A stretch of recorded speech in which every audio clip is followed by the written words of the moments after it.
የሰማን እንዳልሰማን የገባን እንዳልገባን ሆነን በትዳራችን አልጸና በሕግ ቃል ኪዳናችን አንወሰን ካል ርቀው ወዳሉት በውጭ ወዳሉት እነሱን ወደ ማምጣት ይመጣ ይሆን ክርስቶስ? ዕጣኑ ጢስ ሆነን ካልገባ ምናልባት ሺሻ ውስጥ ያሉትን ያመጣ ይሆን ክርስቶስ? ወደ እነሱ ፈቀቅ ሊሆን ክርስቶስ? እየፈለገን መጥቶ አልፈለግ ካልን ወዳልፈለጉት ያልፍ ይሆን ክርስቶስ? በሰማርያ በምኩራብም የሆነው እንደዚህ ነው። በዚህ ዘመንም እየተናገርንለት ካልኖርንለት፣ እየቀደስንለት ካልተቀደስንለት፣ እየሰማነው ካልተለወጥንለት፣ አጠገቡ ሆነን ከጠፋንበት እግዚአብሔር ሌሎች የጠፉትን መፈለጉ አይቀርም። አንዲት ነፍስ ፍለጋ በሷም ብዙዎችን ማጥመጃ በቀትር በ6 ሰዓት ወደ ሰማርያ ሊያልፍ ግድ ሆነበት። ባጭሩ መሞት ግድ ሆነበት። መከራን መቀበል ግድ ሆነበት። መራራ ሞትን መጠጣት ግድ ሆነበት። መቸንከር ግድ ሆነበት። ያን ሁሉ ስቃይ መቀበል ግድ ሆነበት። እንዴት ያስደንቃል! እሱን ነው ግድ ሆነበት የሚለው። ምን አስገደደው? ፍቅር ነው ያስገደደው። ያው ምግባረ ክፎች፣ መልከ ጥፎች፣ ጀርባ ሰጪዎች፣ ወንበዴዎችን የሚወድ ፍቅር ምን አይነት ፍቅር ነው ወገኖች? ጠላቶችን የሚፈልግ ፍቅር ግድ ሆነበት። ባህሪው ፍቅር ስለሆነ ነው። ወደ ሰማርያም ሊያልፍ ግድ ሆነበት። ወገኖቼ ቅዱስ ዮሐንስ አፈወርቅ አንዲት አስደናቂ ነገር ይጠቁመናል። እዚህ ጋር ምን ይላል? ለሌሎች መዳን የሚደክም ሰው አንዳች ታላቅ ዋጋን ሳይጠብቅ ፈቃዶቹን ሁሉ ገቶ ሊሰራ ይገባል ይላል።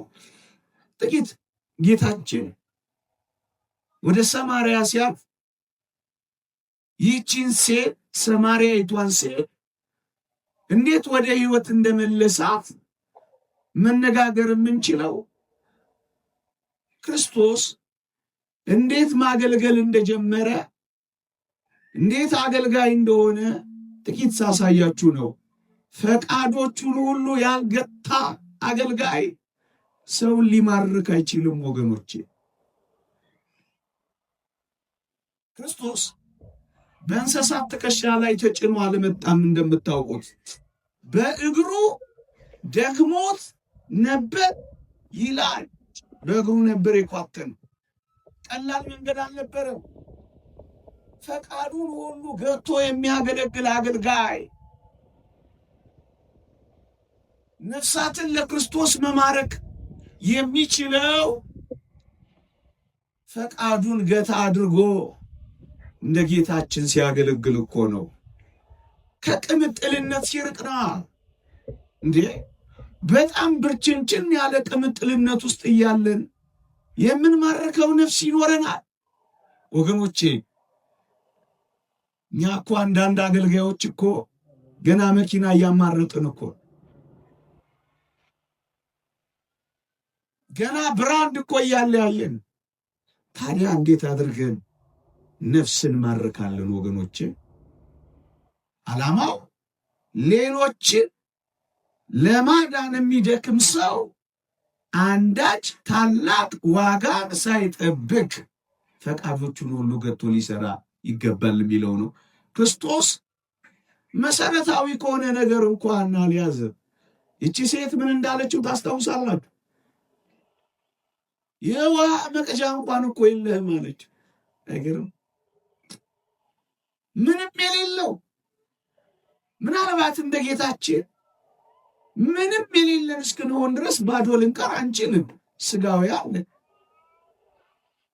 ግን ቢያንስ የምእመናንን ነፍስ ሊማርክ የሚችል ስብዕናን ግን መገንባት አለብን። ለዚህ ዓለም ግን ተንበርካኪዎች መሆን የለብንም።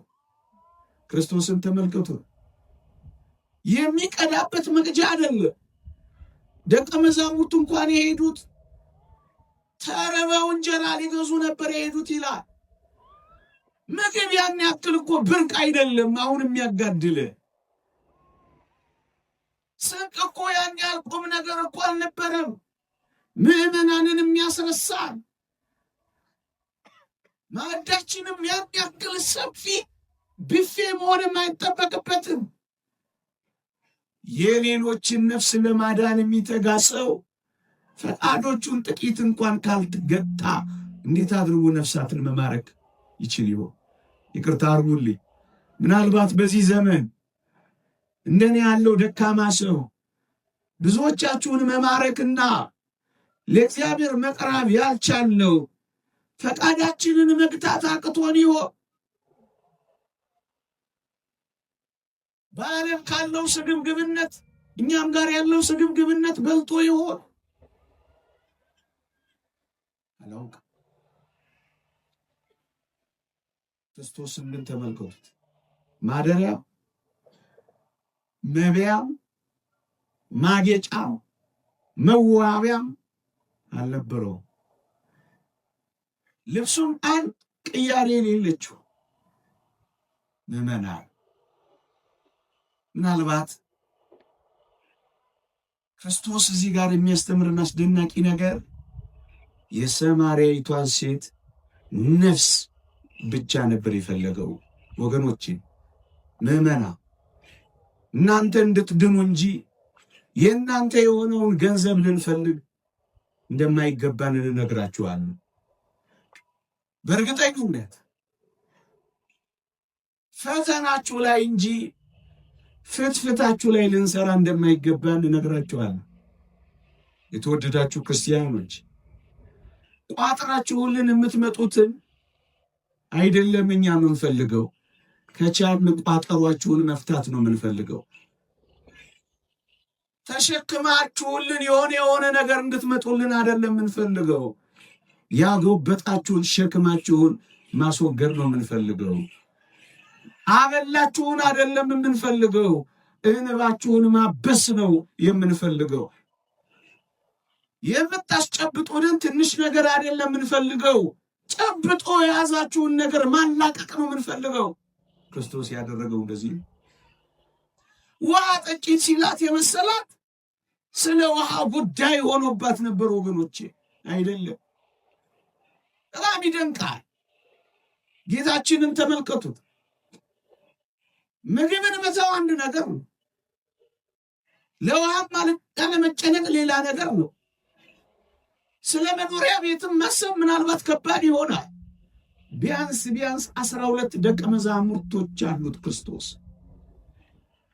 እቺን ሴት ፍለጋ ሲሄድ አጀብ እንኳን አልፈለገም ወገኖቼ። ተከታይ ማብዛትን እንኳን ስራው አላደረገም ወገኖቼ። መጽሐፉን ተመልከቱት።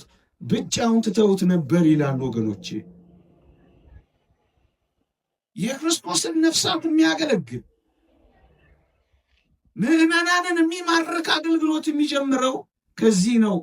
ብቻውን መተው ምን ማለት ይመስላችኋል? አጀብን።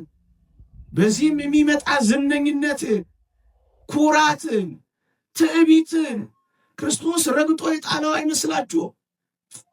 አቤት ዛሬ እንደኔ ያለው አገልጋይ እንኳን ስንት ፎሎወር አለው፣ ስንት ተከታይ አለው፣ ስንት ቲፎዞ አለው።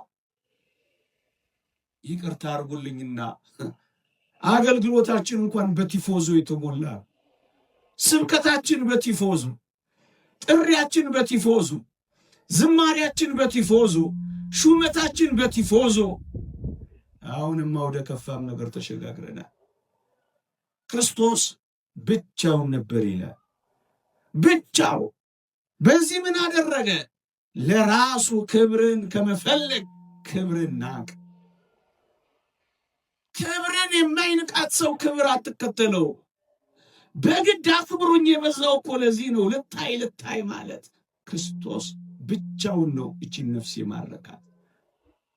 ምንም ነገር ሳንተው እንዴት ለክርስቶስ ብዙ ነፍሳትን ልናስቀርለት እንችላለን?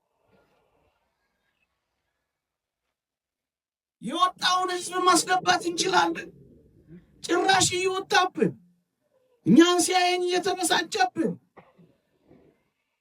መንገድ ላይ ሲያየን እያቋረጠ እየሄደ ተው ነገር ሌላ ነገር እንዳይመጣ እቺን ነፍስ የማረካት ክርስቶስ ፈቃዱን ሁሉ ገጥቶ ለሌላው ሁሉ ደክሞ ነው። ወገኖቼ እንዴት ሊያስተምራት ይችላል? አዲስ ነፍስ ያውም ከአዳም ወገን የሆነች ያውም ሴት ምዕመናን፣ ይህ ምን እንደሚያስተምር ታውቃላችሁ? በተለይ እንደኔና እንደኔ ላለው ጥቂት ላገልግል ለሚለው ለሚስጨረጨረው መምህራን እንዳስተማሩት እኮ ነው ድሃ ሀብታም ሳንል እንድናስተምር። ይህች ሴት በቀትር ውሃ እየተመላለሰች የምትቀዳ የምትልከው አገልጋይ እንኳን የሌላት ድሃ መሆኗን ያስታብቅባታል። በቀትር በጠራራ ፀሐይ በእስራኤልም በሰማርያ በይሁዳም ውሃ ይቀዳ፣ ወይ በማለዳ ወይ በምሽት ነው የሚቀዳው። እቺ ሴት ግን በቀትር የምትቀዳው ጉዳይ ድብቅ ጉዳይ ስላላት ነው። እኔ ግን የምፈልገው ድሃ መሆኗን የሚያሳየው የምትልከው ሰው የሌላት መናጢ ናት። ክርስቶስ የፈለገው እንደሱ ነው። ይሄ ምን ማለት ይመስላችኋል? ድሃ ሀብታም ሳንል እንድናገለግል የሚጠቁምን አይመስላችሁም? ዘርም ሳንመርጥ ዕብራዊ ሆነች፣ ሰማርያዊ ሆነች፣ ሕዝብ ሆነች፣ አሕዛብ ሆነች፣ ጠቆረች፣ ቀላች፣ እጇ ለሰለሰ፣ ሻከረ፣ መኪና ነዳች፣ ያለ ጫማ መጣች፣ ለአገልጋዮች ምንም አይደለች። ነገሩ የተገላበጠ ይመስላል። ክርስቶስ ይችን ነፍስ የማረካት እንደዚህ ነው። ድሃ ሀብታም ሳይል እያስተማረ፣ ዘር ሳይቆጥር እያስተማረ፣ ከሐዘን እስከ ደስታ ከሰርግ እስከ መቃብር ነው ክርስቶስ ያስተማረው። እንደውም ከሰርግ ይልቅ የለቅሶ ቤቱ አገልግሎት የክርስቶስ እንዴት ውብ ነበር ወገኖቼ። እናም እንደዚህ የሚያገለግል ነው ነፍሳትን የሚማርከው። ክርስቶስ ሲያገለግል አሳ አጥማጁ ጴጥሮስ ጋር ያቀረበው ያለቀበት ዶኪማስ ጋር 4 እጥፍ ልመልስ ያለው ዘኬዎስም ጋር አገልግሏል። እንደ ቅዱስ ጴጥሮስ ድሃ ደግሞ እንዳቀረበው ያለቀበት መካከለኛ ደግሞ 4 እጥፍ ልመልስ እንዳለው ኢንቨስተር እንደ ዘኬዎስም ሁሉም ጋር ክርስቶስ ያው ነው። ያ በዚህ ዘመን ያለን አገልጋዮች እንደዚህ ነው። አሁን እንደውም ይሄ ዘመን የድሃ ድሃ ብሎ ሁሉ ያስቀምጠዋል። ሞኝትም ያደርጋል ይኖር ይሆን? ነፍስ ለምን በደንብ ማጥመድ አቃተን? ፈቃዳችን ሁሉ ገተን ማገልገል ስላቃተን ይሆን? ብቻ ምን አለፋችሁ ይቺ ሰማርያዊቷ ሴት በብዙ የባል ችግር ስትንገላታ የነበረች አሁን ግን አስተሳሰቧን የቀየረ ውሃ ዳር ላይ የነፍሷን ሙሽራ አገኘች። እናንተ ምዕመናን የነፍሳችን ሙሽራ ውሃ ዳር በጥምቀት አግኝተነዋል። በመስቀል ላይ አጭቶናል። በጥምቀት ደግሞ አካሉ አድርጎናል።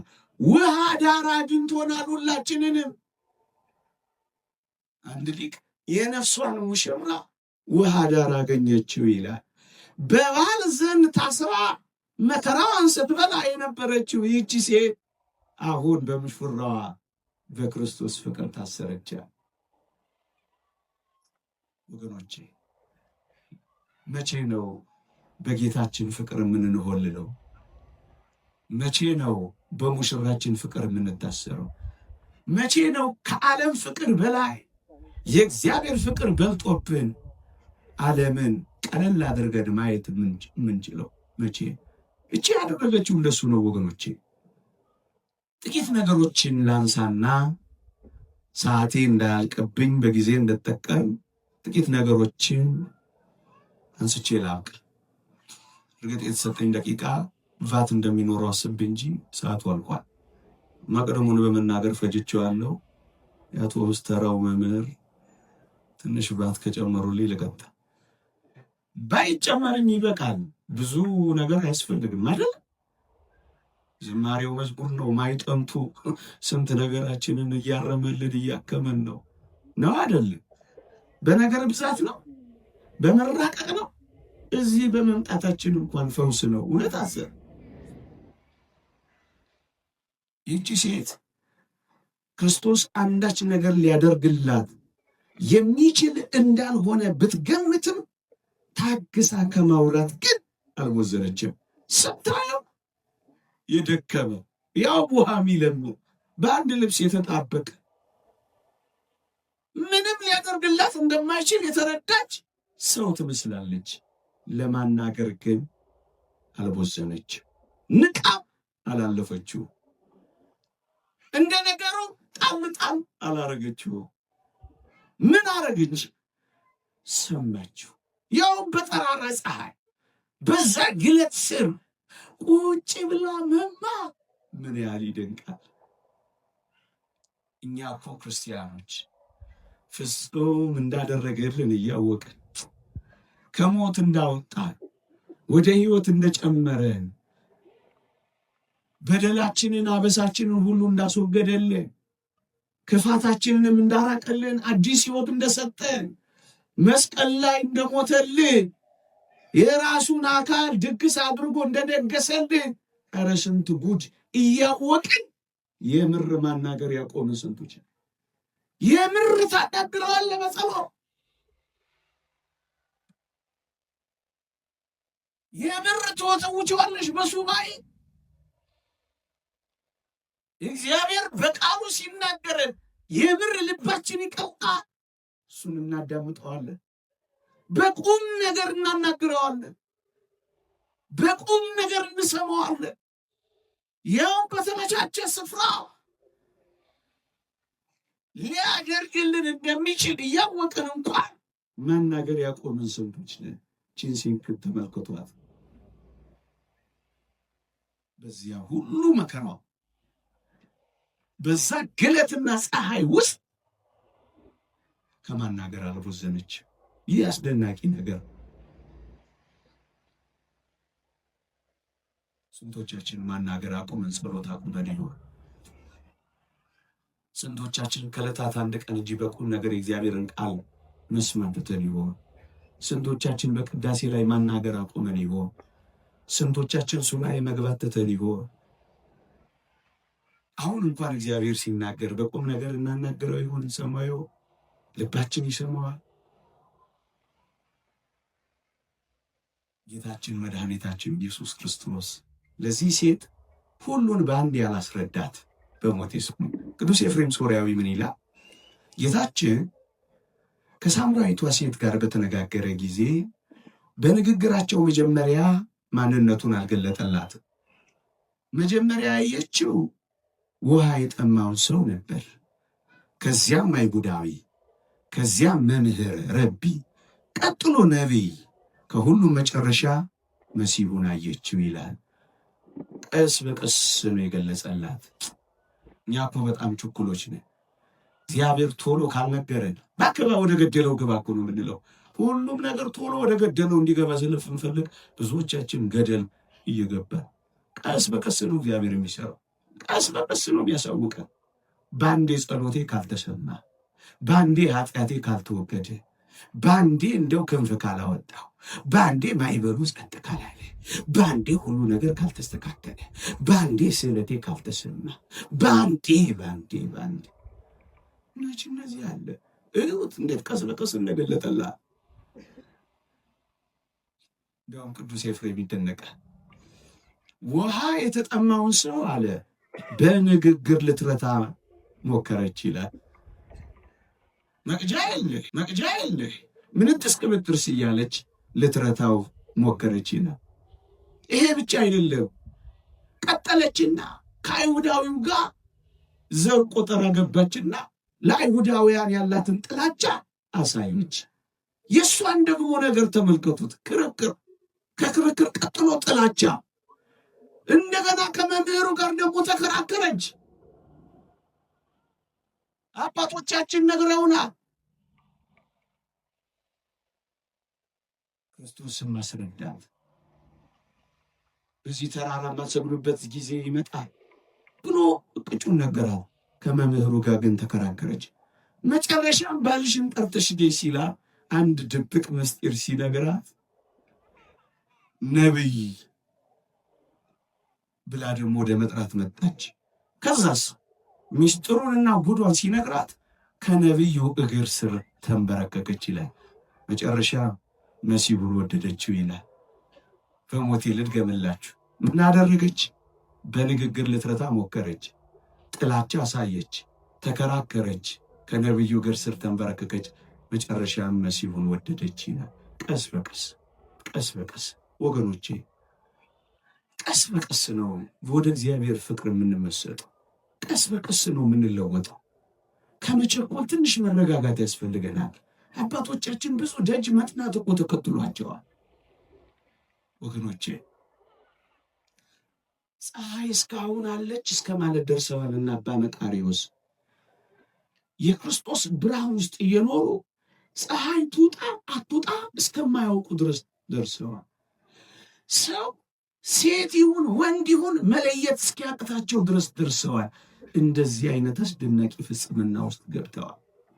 የአለት ብልት እስከ መመርመር፣ የወፍ ቋንቋ እስከ ማወቅ፣ የንፋስ ሹክሹክታ እስከ መለየት ደርሰዋል። ግን ቀስ በቀስ ነው ክርስቲያኖች፣ ቀስ በቀስ ከሚያናግረን መምህራችን ጋር፣ ከሚያስተምረን አስተማሪያችን ጋር፣ ከክርስቶስ ጋር፣ ከአፍቃሪያችን አምላክ ጋር ጥቂት ቆይታ ካደረግን መሲሁን መውደድና እሱን መከተላችን አይቀር።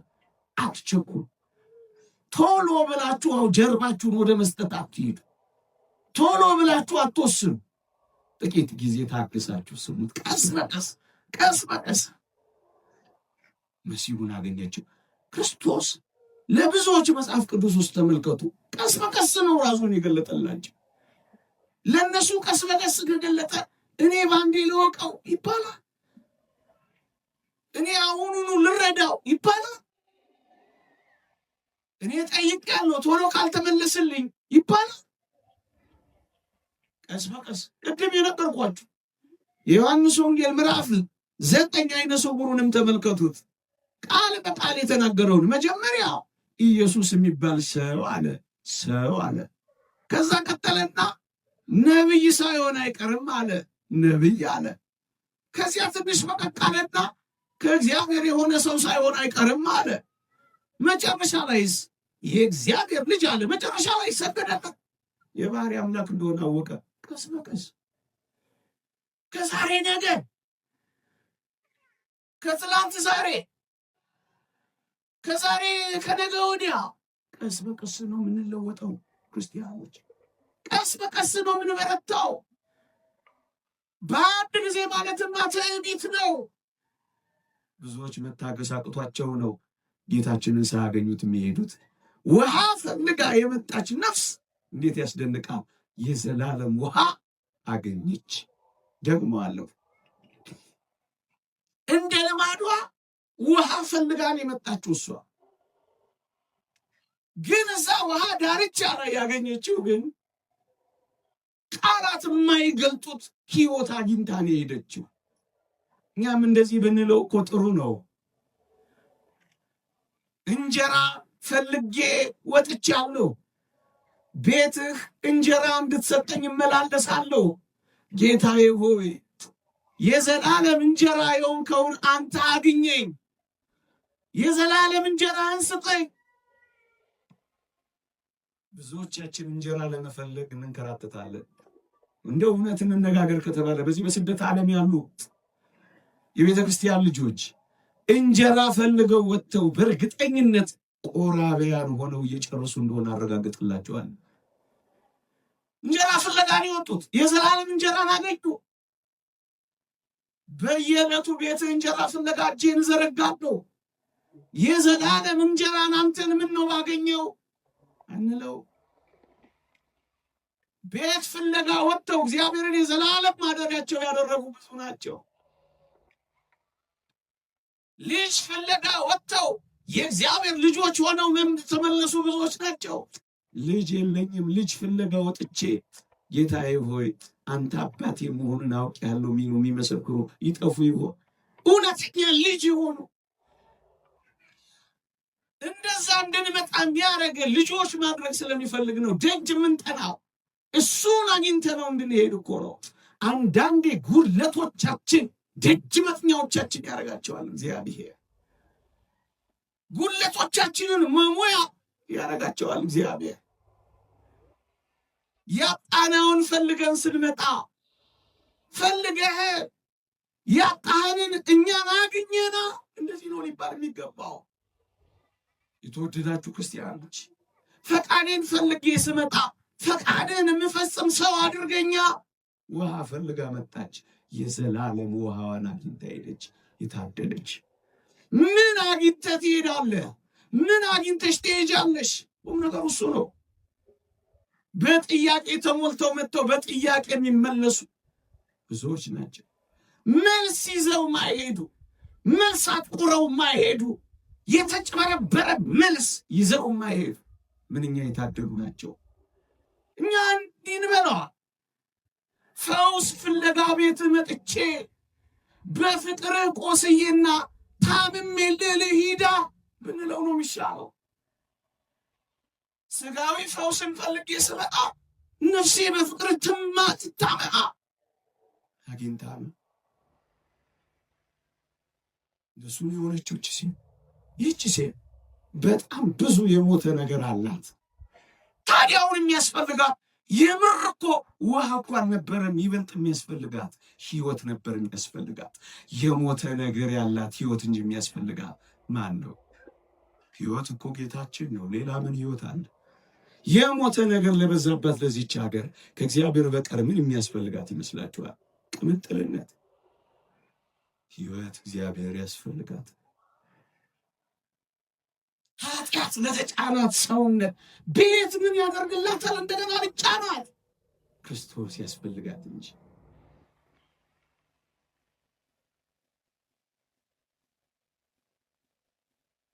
ህይወት ላት ብዙ ነገር የሞተባችሁ አንድ ቁም ነገር እንንገራችሁ። ብዙ ነገር ሞቶባችኋል።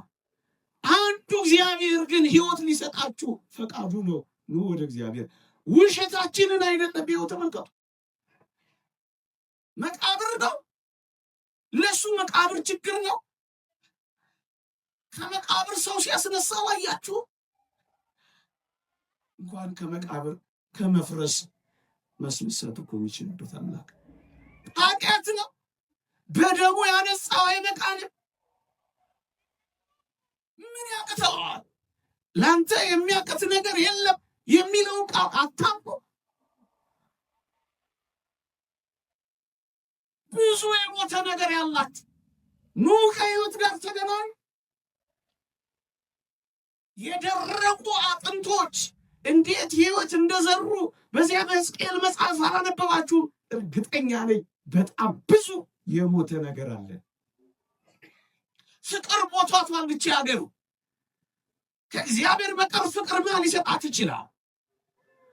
ግብር ብዙ ሰው ሊሰጣት ይችላል። ፍቅር ግን የሚሰጣት እግዚአብሔር እኮ ነው። ወደ እግዚአብሔር ልትመጣ እኮ ነው የሚገባ። ብዙ የሞተ ነገር ያለን ህይወት እግዚአብሔር እኛን ይጠብቀናል። እንደሱን ያደርጋል። በጣም በተደጋጋሚ ትከሻዋ ጎብጧል ውሃ በመሸከም። አንድ ስዕል አለ፣ አስደናቂ ስዕል። እንደው ከዚህ ትምህርት ጋር አብሮ ቢሄድ እንዴት እንስራዋን እንደጣለችው እንዴት አጉጧት እንደነበር የሚያሳይ ነው። በጣም በብዙ ነገር የጎበጥን ሆይ በጣም ብዙ ሸክም እንደተጫነን በዚህ ዘመን ይሰማኛል። እነዚህ ሁሉ ነገሮች ብዙ ያጎበጣት ነገር ያላት ሴት ከሸክሟ የሚያላቅቃት እግሩ ስር የምትጥለው ፊቷ ቆሟል። ፊታችን ቆሞ መጣብ እንኳን አቅቶናል። እንደገና ተሸክመ ነው መመለስ ርፍ ማለት አቅቶናል። ነፍሳችን በአንተ ባልሆነ በቀር በሌላ በማንም አታርፍም እንዳለው አውግስጢኖስ ማረፍ አቅቶናል። ምዕመናን ማረፍ አቅቶናል። አንተ ከኔ ጋር ነበርክ፣ እኔ ግን ከአንተ ጋር አልነበርኩም እንዳለው እሱ ፊታችን ቆሟል፣ እኛ ግን ፊቱ ቆመን ርቀናል። አውግስጢኖስ ነው እንደዚህ ያለው። እነዚያ በአንተ ውስጥ ባይኖሩ ኖሮ ህልውና የማይኖራቸው ነገሮች ከአንተ አርቀውኝ ይዘውኛል። ዓለም ከአንተ አርቃ ይዘኛለች። የምመላለስበት ነገር ሁሉ አንተን እንዳላገኝ እንቅፋት ሆኖኛል። አንተ ጠራህ፣ ጮክ፣ መስማት የተሳነውን ጆሮዬን ከፈት ካለው በኋላ በዝሙት ዓለም ሲኖር የነበረው ይህ ሰው አትሮኖስ ጋር ሆኖ ተደብቆ እግዚአብሔር ሲያገኘው እንዲህ አለው፣ አንተ ጠራህ፣ ጮክ፣ መስማት የተሳነውን ጆሮዬን ከፈት ካለው። መስማት የተሳነው ልባችን አሁን ይከፈታል። እግዚአብሔር ከፈት ካለው አንጸባርቅ፣ በርታ፣ አይነ ስውርነቴን አስወገድ። እንዴት ይደንቅ! ሲያበራ ብርሃኑ አይነ ስውርነቱን አጠፋለሁ። የልቡ ብርሃን ተገለጠለት። መዓዛ አወደኝ፣ እስትንፋሴን ሰበሰቡ። አሁንም አንተን ተነፍሳለሁ እንዳለው ሴት ህይወት እየተነፈሰች ሄደች። ቁሳዊ ፍለጋውን ብቻ እግሩ ስር የጣለች እንዳይመስላችሁ። ስለ ጥልቅ ጉድጓድ ታወራ የነበረችው እቺ ሴት ስለ ጥልቅ ህይወቷ ከዛ ጉድጓድ አወጣት። በሞት ስሙ እሷ ጉድጓዱ ጥልቅ ነው፣ መቅጃ የለህም ትላለች። ክርስቶስ ግን የህይወቷን ጥልቅ ሊያወጣላት ነበር የቆመው። ይጠብቃል። ምን ትፈልጋላችሁ? በልባችን ውስጥ ጥልቅ የቀበርነውን ድብቅ እንደ ጉድጓድ ጥልቀት ያለውን እንዲያወጣላችሁ አትፈልጉ? ይሄው ቆሟል አምላካችሁ።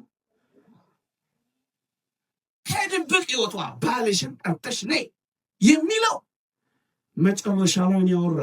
ሊያሳቅቃት ከመጀመሪያው አልጀመረም። እኛ እኮ ከማዋረድ ነው እኮ ቆይ ልስበረው መጀመሪያ ይህንን ቃል ልንገረውና ከዛ ድራሽ አባቱን ላጥፋው ብለን እኮ ሰባሪዎች። ክርስቶስ ሊሰብራትም ሊያሳቅቃትም ባልሽን ጠርተሽ ነይ አላላትም። መጨረሻ ላይ ነው ድብቅ ህይወቷን የነገራት። መጨረሻ ላይ ነው ድብቅ ህይወቷን የነገራት። ከዛ መጨረሻ ላይ እንደዚህ ያለችው ነገር ልጠቅል ነው። 3 ደቂቃ ብቻ ወይ 4 ደቂቃ ተጠቅሜ ልጠቅልለው። ባልሽን ጠርተሽ ነይ አላት። ባል የለኝም። እውነት ተናገርሽ አለ። 5 ባሎች ነበሩሽ ብሎ ማንም ሊነግረው የማይችለውን ምስጢር ከጥልቅ ሚስጥሯ ውስጥ ከድብቅ ህይወቷ ውስጥ አተለተለባት። ያን ጊዜ ደነገጠችና ምን እንዳለችው ታውቃላችሁ? አንተ ነቢይ እንደሆንክ አያለው አለችው። ደነገጠች። አሁን ለተከተለው ቅድም እንዳልኳችሁ በነቢዩ ስር ተንበረከከች። ቅዱስ ኤፍሬም እንዳለ መመና አሁን ነቢይ እዚህ ብታገኙ ምን የምታረጉት ይመስላችኋል? ነቢይ ብታገኙ እዚህ ቃሉን ቁጭ ብላችሁ ተሰማላችሁ ወይስ እንደው መጨረሻ ይሄንን እንደው ንገረኝ ቅጩ እንደው እየለፋሁበት ያለው ትዳር እጮኛ እንደው ንገረኝ እንደው በማግባት ነው የተናገረው። እንደው ነቢይ ብታገኝ ምን ታደርጋለህ? እንደው ሀብታም በዚህ አያያዜ እንዴት ነው እስኪ ንገረኝ።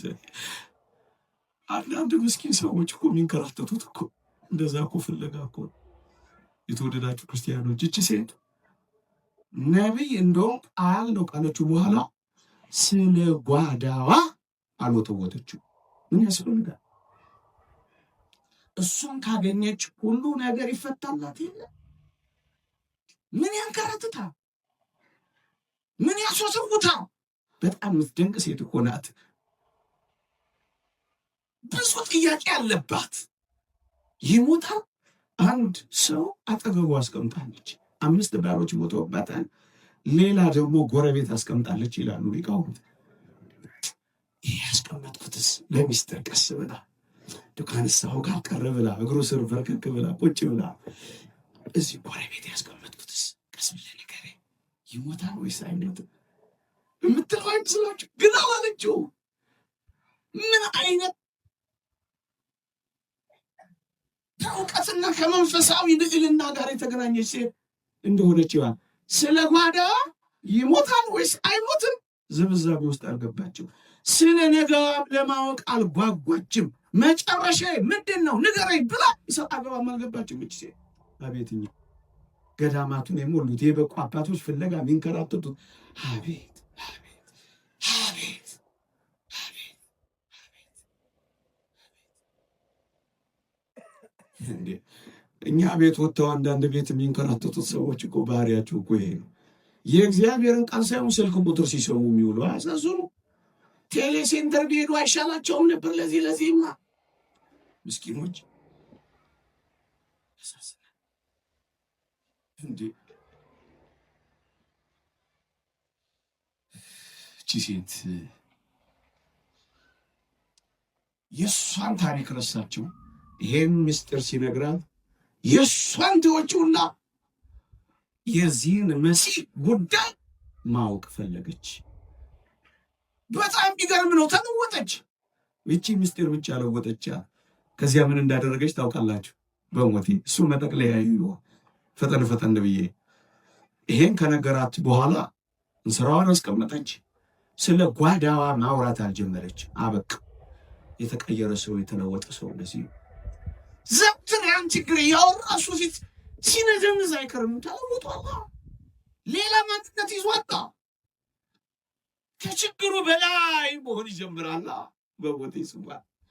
ማንንም ላለማግኘት በስውር የመጣችው ይቺ ሴት ያደረኩትን ሁሉ የነገረኝ ኑና እዩ እያለች እየጮኸች በረረች። ከእንግዲህ በኋላ ምን ትሸፋፈናለች? በሁሉ ዘንድ የተራቆተውን ጌታ ካገኘች ምን ያደባብቃታል? በስውር የምትኖረው ሴት ተግል ተለወጠች። ይህም ብቻ ያደረገች እንግዲህ ማንንም ላለማግኘት ተደብቃ በፀሐይ በቀትር የወጣችው ማንንም ላለማግኘት ስለምትፈልግ ነው ይላሉ ሊቃውንት። 6 ሰዓት አይወጣም ያልኳችሁ ለዚህ ነው። እንደዚህ ተደብቃ የኖረችን ሴት ገለጣት። ይህ ብቻ መሰላችሁ? ከሰው ትሸሽ የነበረችው ሴት ወደ የሰው በር እያንኳኳች ኑ እስኪ በአይነ ህሊናችሁ ሳዋ አሉ የሉም እያለች በር ከፍታ አየት አየት እያደረገች የምትወጣ ሴት እያንኳኳች መጥራት ጀመረች። ለምን ተለወጠች? ለውጥ እንደዚህ ያደርጋል። ሁሉም በየቤታቸው ከገቡ በኋላ ውሃ ለመቅዳት የምትወጣው ሴት ሁሉንም ከየቤታቸው አጠለጠለች። ለውጥ ማለት ይሄ ነው። ተለወጠች።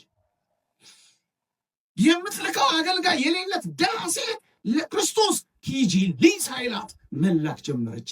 እንደዚህ ነው የሚሆነው። የሚለወጥ ሰው እግዚአብሔርን ያወቀ ሰው እንደዚህ ነው የሚሆነው። ችግሩን አይታሰርም። በቃ ከዛ በላይ ይሆናል። ጮክ ብላ የምታወራው ምስጢር የሌላት ያቺ ሴት አሁን ነውሯን አልሰወረችም። ያደረኩትን ሁሉ የነገረኝን ብላ መለፈፍ ጀመረች። ኑሯንና ገበናዋን ደብቃ የኖረች ሴት አሁን ግን ኑሯን ለማጥመጃነት ተጠቀመችዋ። ኑዩት ያደረኩትን ሁሉ የነገረኝን ማጥመጃ ያደረገችው፣ የወንጌል መንገድ መሳሪያ ያደረገችው። አዋቂ መስላም ለመመጻደቅ ክርስቶስንም በማግኘቷና በማወቋ ቀና ማለት ማለት ክርስቶስ ይሆንን አለች። አውቃለች እኮ አዋቂ መስላም መታየት አልፈለገችም። አሁን ጉዳዩዋ ከችግሩ አይደለም ከክርስቶስ ጋር ሆነ። የተወደዳችሁ ምዕመናን ብዙ ችግር አለብን። ሊሆን የሚገባው ግን ጉዳያችን ከችግራችን ሳይሆን ከአምላካችን ጋር እንዲሆን እንድናደርገው። ችግሯን እንዲፈታላት የፈለገች አትመስልም። ትኩረቷ የችግሯን ሁሉ ፈቺ መፍቻ ይዛ መሄድን ያደረገችው። ችግራችን እኛ ችግር ማስፈታት እንፈልግና እንመጣለን። ችግር ሲፈታ እንወጣለን። አንዳንዴም እንደ ጠንቋይ ቤት እንዲሆን እንፈልጋለን። የሆነ ችግር ይፈታል፣ ሌላ ችግር እስከማይኖር ድረስ ማንመጣበት ይሆናል። እንደዚህ አይደለም። ትኩረቷን በዓለምና ከባል ጉዳይ ላይ ያነሳች ሴት ትመስላለች። ወገኖቼ ችግሯ እንዲፈታላት አይደለም ትኩረቷ፣ የችግሯን ሁሉ መፍቻ መመና የችግራችን ሁሉ መፍቻ እዚህ አለ። ከሁሉም ይበልጠው እዚህ አለ። ሰሞኑን ተምራችኋል። ከዮናስ የሚበልጥ ከዚህ አለ። ጥበብ ከያዘ ከሶሎሞን ይልቅ የሚበልጥ የጥበብ መዝገብ ከሁሉ የሚበልጥ ከዚህ አለ። ከመላእክት የሚበልጥ ከዚህ አለ። ከመምህራን የሚበልጥ መምህር እዚህ አለ። ከነቢያት የሚበልጥ እዚህ አለ። ከሁሉ የሚበልጥ እዚህ አለ። እዚያ ከችግራችን በዳ መፍትሄ ያለው እዚህ አለ። እርሱን ስላገኘች ከዚያ በኋላ እሷ ከችግር በላይ መሆን ጀምራለች።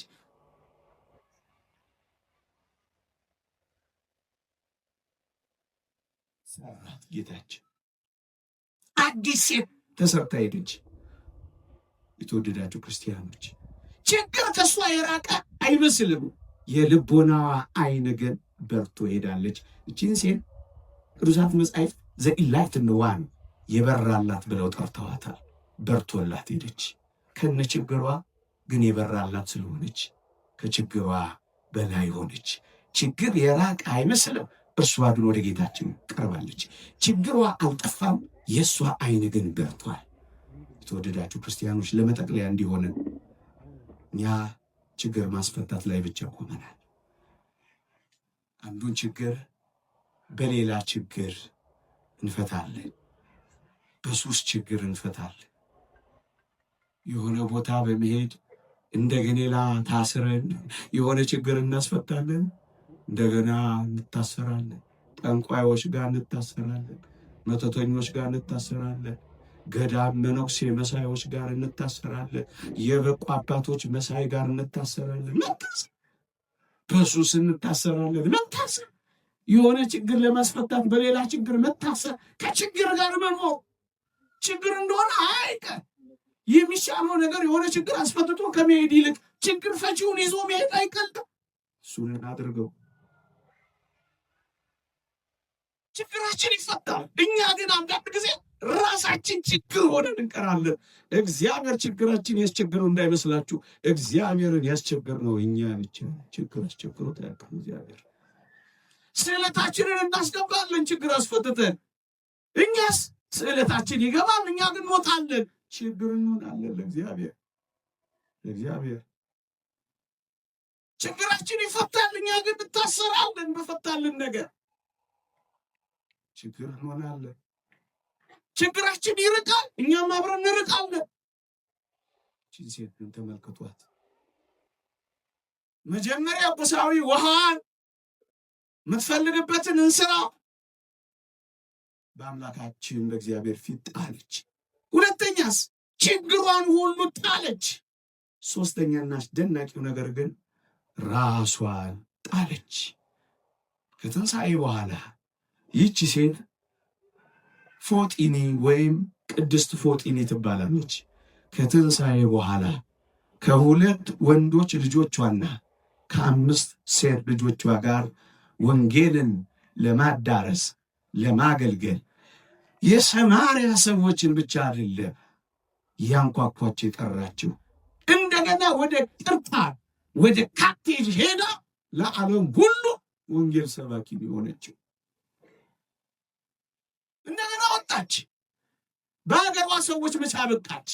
ሲገባ እንደዚህ እረፍት ያሳጣ ያቃብላል። እንደ ንስር ክንፍን ወስደን ብረር ይላል።